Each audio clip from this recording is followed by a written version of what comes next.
স্বামী স্ত্রী কিংবা স্ত্রী স্বামীর লজ্জাস্থানে উত্তেজনাবশত মুখ লাগাতে পারবে কিনা, নাভির নিচের লোমের সীমানা কতটুকু কাটতে হবে। অনেকে বাচ্চা না নেওয়ার জন্য সিজারের সময় নাড় উল্টিয়ে দেয়, এটা কি জায়েজ রয়েছে? হিজড়াদের পর্দার বিধান কি? মেয়েরা হাত পায়ের নখ বড় রাখলে কি নামাজে অসুবিধা হবে? বর্তমান অনেক টেস্ট টিউব বেবি নিচ্ছে, এটা কি ইসলামে জায়েজ আছে? পাক এবং শারীরিক প্রতিবন্ধীদের ক্ষেত্রে সালাতের নির্দেশনা জানতে চাই। বিয়ের ক্ষেত্রে পাত্রের সামনে একজন মেয়ের কতটুকু পর্দা করতে হবে? আমার স্বামী বিয়ে করতে চাইছে, আমি দিতেছি না, আমার কি গুনাহ হবে? অপবিত্র অবস্থায় গাছের ফল ছিঁড়লে গাছের কোনো ক্ষতি হবে কিনা? সৌদি আরবে হাঁটু বাহির করে উজু করে, এটা সঠিক উজু হবে? নাফিজা নুজহা জানতেছেন রাতে নখ কাটা যাবে কিনা, যাবে। গোসলের পর নখ কাটলে কি অপবিত্র হয়ে যাবে? না, হবে না। ফাইসাল, আপনি প্রশ্ন করেছেন অপবিত্র অবস্থায় গাছের ফল ছিঁড়লে গাছের কোনো ক্ষতি হবে কিনা। এর উত্তর হলো অপবিত্র অবস্থায় গাছের কোনো ফল ছিঁড়লে গাছের কোনো ক্ষতি হবে না, এমনকি যিনি ছিঁড়বেন তারও কোনো ক্ষতি হবে না। ফল ছেঁড়ার ক্ষেত্রে পবিত্রতা অপবিত্রতার বিষয়টি কোনো নিষিদ্ধ বা এরকম কিছু নয়, বরং যে কোনো অবস্থাতে আপনি প্রয়োজন হলে গাছের ফল ছিঁড়তে পারবেন। সাদ বিন আব্দুর রহিম, আপনি জানতে চেয়েছেন নাভির নিচের লোমের সীমানা কতটুকু কাটতে হবে। নাভির নিচ থেকে নিয়ে আপনার দোড়ানের চিপায় যে সমস্ত লোম থাকে সবগুলোকেই আপনি কাটবেন যতটুকু সম্ভব, কিছু যদি থেকে যায় তাতে অসুবিধা নেই। রেজাউল করিম জানতে চেয়েছেন বর্তমান অনেক টেস্ট টিউব বেবি নিচ্ছে, এটা কি ইসলামে জায়েজ আছে? টেস্ট টিউব বেবি, এটাতে ইসলামের মৌলিক নির্দেশনা হলো যদি স্বামী স্ত্রীর বীর্য এবং শুক্রাণু থাকে এবং আরো কিছু শর্ত আছে, সেক্ষেত্রে মৌলিকভাবে এটি জায়েজ রয়েছে যদি নিরুপায় ব্যক্তি হয় তার জন্য। জাকির কাজী জানতে চেয়েছেন কোন কারণে কবর পরিবর্তন করার বিধান কি? কবর পরিবর্তন করা যেতে পারে বিশেষ কোনো কারণে, আপনার কবরের উপরে হয়তো কোনো গৃহ বা মসজিদ সম্প্রসারণ করতে হচ্ছে, তাহলে সেক্ষেত্রে কবরে যিনি শায়িত আছেন তার ধ্বংসাবশেষকে কোনো একটা ব্যাগে বা কিছুতে নিয়ে অন্য সাধারণ কবরস্থানে একটা কবর দাফন করে দেওয়া, এটা বিধিবদ্ধ, এটা নাজায়েজ বা গুনাহের কোনো কাজ নয়। তবে সেটা একান্ত প্রয়োজন হলে তখন যে কোনো হেনতন অজুহাতে এরকম করা যাবে না, এটা কবরের বাসীর প্রতি অসম্মান প্রদর্শন হবে সেক্ষেত্রে। তানজিম মিষ্টি জানতে চেয়েছেন মেয়েরা হাত পায়ের নখ বড় রাখলে কি নামাজে অসুবিধা হবে? নামাজ হয়ে যাবে যদি আপনি নখের ভেতরে চিপায় পানি পৌঁছাতে পারেন, তাহলে সেক্ষেত্রে নামাজ হয়ে যাবে, নামাজের কোনো সমস্যা নেই। তবে যদি ব্যাপারটি এরকম হয় যে নিচে পানি পৌঁছাচ্ছে না, অতিরিক্ত হওয়ার কারণে ময়লা জমে যাচ্ছে, তাহলে সেটা একে তো অনুচিত, দ্বিতীয়ত হলো যদি পানি না পৌঁছে তাহলে সেক্ষেত্রে নামাজই হবে না। যেমন নখ যদি বের হয়ে থাকে তাহলে তলার অংশতে পানি পৌঁছাইতে হবে, কারণ বাইর হয়ে আছে, ওইটা আপনার দৃশ্যমান অংশ হয়ে গেল, অতএব ওখানে পানি পৌঁছাইতে হবে, সেখানে আপনাকে পানি পৌঁছাটা নিশ্চিত করতে হবে। যদি করেন তাহলে সেক্ষেত্রে নামাজ হয়ে যাবে, কিন্তু এরকম করাটা অনুচিত। এমডি জান্নাতুল ফেরদৌস জান্নাত, আপনি জানতে চেয়েছেন বাক এবং শারীরিক প্রতিবন্ধীদের ক্ষেত্রে সালাতের নির্দেশনা জানতে চাই। বাক প্রতিবন্ধী যারা, তারা মুখে যদি কোনোভাবে উচ্চারণ করতে না পারেন তাহলে সেক্ষেত্রে মনে মনে আপনার যেগুলো পাঠ করার কথা সেগুলো পাঠ করবেন এবং রুকু সেজদা স্বাভাবিক অবস্থাতে তিনি করবেন। আর শারীরিক প্রতিবন্ধী যারা, তারা যেভাবে পারেন সেভাবে সালাত আদায় করবেন। আল্লাহ রাব্বুল আলামিন বলেছেন ফাত্তাকুল্লাহ মাসতাতা'তুম, তোমরা আল্লাহকে যতটুকু সাধ্যে কুলায় ততটুকু ভয় করো। অতএব প্রত্যেকের যার সাধ্য অনুযায়ী তার আমলগুলো সম্পাদন করতে হবে। আবু হানিফা আরিফ জানতে চেয়েছেন হিজড়াদের পর্দার বিধান কি? ভাই আবু হানিফা, হিজড়া যারা, তাদের জন্য পর্দার বিধান হলো তারা সাধারণ অবস্থাতে যদি পুরুষের সাথে তাদের সাদৃশ্যটা বেশি হয় তাহলে সেক্ষেত্রে তারা পুরুষদের সাথে দেখা করবেন, মেয়েদের সাথে পর্দা করবেন। আর যদি তাদের শারীরিক গঠন মেয়েদের আলামত, মেয়েদের শরীরের গঠনটা তাদের মধ্যে বেশি থাকে, পুরুষের গঠনটা কম থাকে, তাহলে সেক্ষেত্রে মেয়েদের বিধান তাদের জন্য প্রযোজ্য হবে, তারা পুরুষদের সাথে পর্দা করবেন।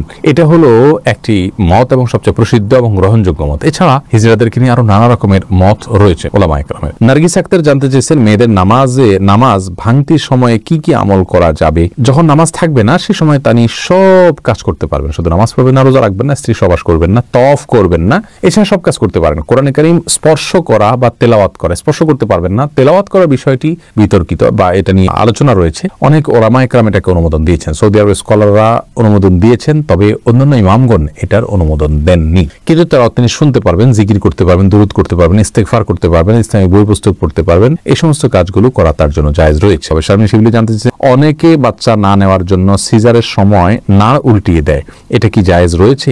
সাময়িক যদি হয় এটা তাহলে এটা জায়েজ রয়েছে, যদি স্থায়ী হয় তাহলে এটা জায়েজ নাই। মাহমুদুল হোসেন মিমু, আপনি জানতে চেয়েছেন বিয়ের ক্ষেত্রে পাত্রের সামনে একজন মেয়ের কতটুকু পর্দা করতে হবে? সাধারণ চেহারা, মুখাবয়ব, এটা দেখার নির্দেশনা রয়েছে। রাসূল আকরাম সাল্লাল্লাহু আলাইহি ওয়াসাল্লাম একজন সাহাবীকে বিয়ের প্রস্তাব দিয়েছেন কোন একজন মেয়েকে, তিনি বলেছেন ফানজুর ইলাইহা, তুমি তাকে দেখে নাও। অন্য এক বর্ণনায় আসছে তিনি বলেছেন ফাইন্না ফি আয়ুনিল আনসারি সেই আনসারী মেয়েকে বিয়ের প্রস্তাব করেছেন মুহাজির খাজরাজি সাহাবী, তখন বলেছেন আনসারীদের চোখে একটু অসুবিধা আছে, অর্থাৎ ঘোলাটে ভাব বা কিছু একটা আছে আঞ্চলিক।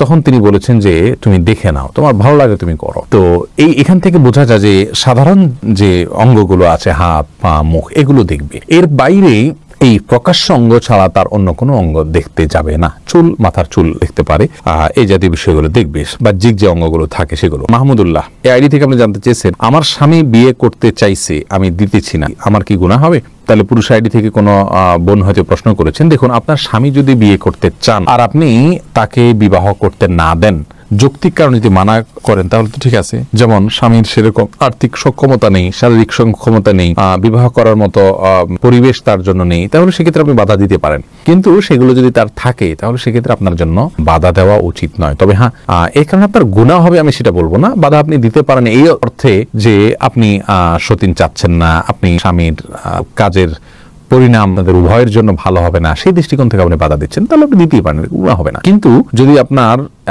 আল্লাহর বিধানের প্রতি আপনার অবজ্ঞা থাকে এবং অশ্রদ্ধা থাকে, তাহলে সেটি ভিন্ন কথা। সেটার কারণে হলে গুনাহ শুধু হবে না, তার কারণে ঈমানও যেতে পারে। বিল্লাল বাঙালি আপনি জানতে চেয়েছেন, সৌদি আরবে হাঁটু বাহির করে উজু করে, এটা সঠিক অজু হবে? অজু হয়ে যাবে ভাই বিল্লাল, তবে হাঁটুর কাপড় সরিয়ে ফেলা এটা জায়েজ কিনা সেটা হলো মূল প্রশ্নের বিষয়। অজু নিয়ে এটা নিয়ে আপত্তি নেই, হাঁটুর কাপড় উঠায় উজু করলে উজু হয়ে যাবে, বা উজু অবস্থায় হাঁটুর কাপড় উঠে গেলেও উজু থাকবে, নষ্ট হয়ে যাবে না। কিন্তু হাঁটুর উপরে কাপড় উঠানো পুরুষের জন্য এটা জায়েজ কিনা, বিশেষ করে অন্য পুরুষদের সামনে, এই নিয়ে ওলামা একরামের এবং ফোকাহ একরামের মতো পার্থক্য আছে যে হাঁটু এটা সতরের অংশ কি না। বিশুদ্ধ মত অনুযায়ী এটা সতরের অংশ। তো তবে সৌদি আরবের ওলামা একরাম এবং অনেকের মতেই আপনার হাঁটু এটা সতরের অংশ নয়। যেহেতু এটা সতরের অংশ নয়, যার কারণে এটা উন্মুক্ত হলে গুনাহ হবে না। এটার একটা যৌক্তিক ব্যাখ্যা এবং কারণ তাদের কাছে আছে, যার কারণে সেটাকে আমরা খারাপ সেন্সে দেখব না। তবে হ্যাঁ, একজন মুসলিমের জন্য যথাসম্ভব লাজ, লজ্জা এবং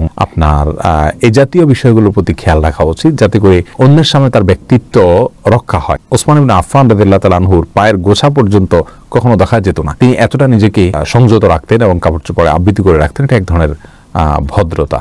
যাই হোক, শরীয়তের বিধানের কথা বলতে গেলে যেহেতু একটা শরঈ ব্যাখ্যা রয়েছে তাদের কাছে, যার কারণে সেটাকে আমরা হারাম বা গুনাহ বলতে পারবো না। তারিয়া আলম আপনি জানতে চেয়েছেন, কেউ বদদোয়া করলে এই বদদোয়া কাটানোর জন্য কি করতে হবে? বদদোয়া কাটানোর কোনো সিস্টেম নেই।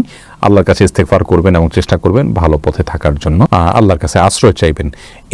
এনাম জানতে চেয়েছেন, চিরকুমার থাকা কি জায়েজ আছে? না, চিরকুমার থাকা জায়েজ নাই, যদি কেউ এটাকে সওয়াবের কাজ মনে করেন। হ্যাঁ, দিনের কোনো কাজ, বড় কোনো দায়িত্ব পালন করতে গিয়ে, দিনের জ্ঞান অর্জন করতে গিয়ে তিনি বিয়ে করার সুযোগ পাচ্ছেন না, তাহলে সেটার জন্য জায়েজ রয়েছে, এইটুকু বলা যেতে পারে। তবে রাসূল করিম সাল্লাল্লাহু আলাইহি সাল্লাম বিবাহ না করে থাকার বিষয়টিকে সমালোচনা করেছেন এবং তিনি বলেছেন যে তোমরা বিবাহ করো, বিবাহ আমার সুন্নাহর অন্তর্ভুক্ত।